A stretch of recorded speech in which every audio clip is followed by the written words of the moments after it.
इस वीडियो में हम बात करने जा रहे हैं कि कैसे एंशियंट मेडिसिन हर दिन हर जगह हर एक के लिए उपयोगी थी।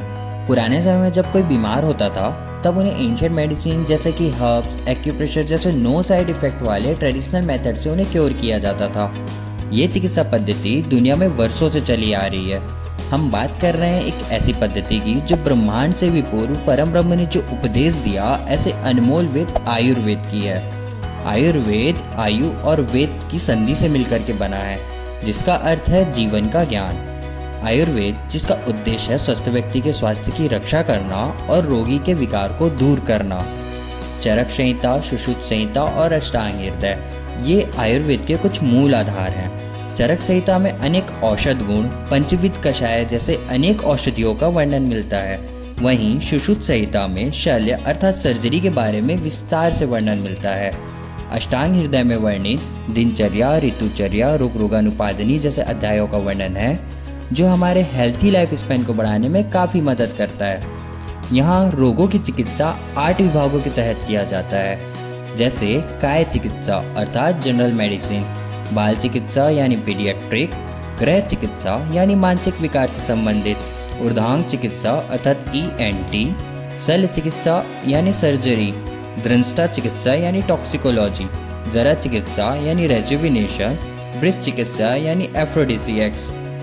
आयुर्वेद की चिकित्सा पद्धति त्रिदोष सिद्धांत पर आधारित है, अर्थात वात, पित्त और कफ पर, जो कि पंच महाभूत अर्थात आकाश, वायु, अग्नि और जल और पृथ्वी से मिलकर के बने हैं। ये त्रिदोष मानव शरीर में अपने अपने स्थान में रहकर अपना अपना कार्य करते हैं एवं जब ये अपनी मात्रा से कम या ज़्यादा हो जाए तो उनमें रोग का कारण बन जाते हैं।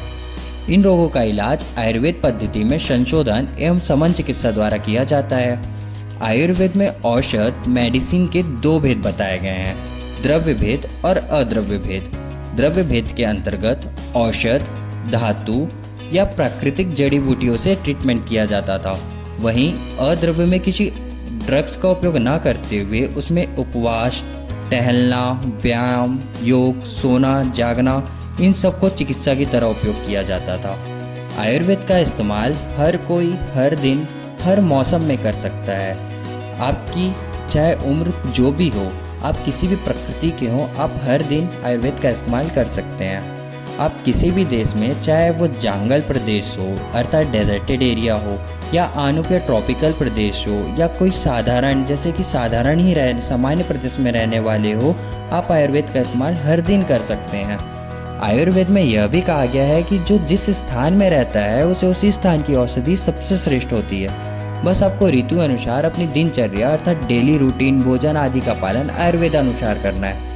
आयुर्वेद में पथ्य अर्थात क्या आपके लिए सूटेबल है और अपथ्य अर्थात क्या नॉन सूटेबल है, इसका वर्णन ऋतु और आपकी बॉडी की प्रकृति के अनुसार वर्णित है, जिसका पालन कर आप हर दिन हर घर आयुर्वेद का उपयोग कर सकते हैं। इतना ही नहीं, आयुर्वेद में पशुओं की चिकित्सा के बारे में भी वर्णित है। पशुओं का जो शरीर है वह भी पंच महाभूत से मिलकर के बना होता है। इसके लिए शालिहोत्र संहिता में आचार्य शालिहोत्र द्वारा अनेक चिकित्साओं का वर्णन किया गया है।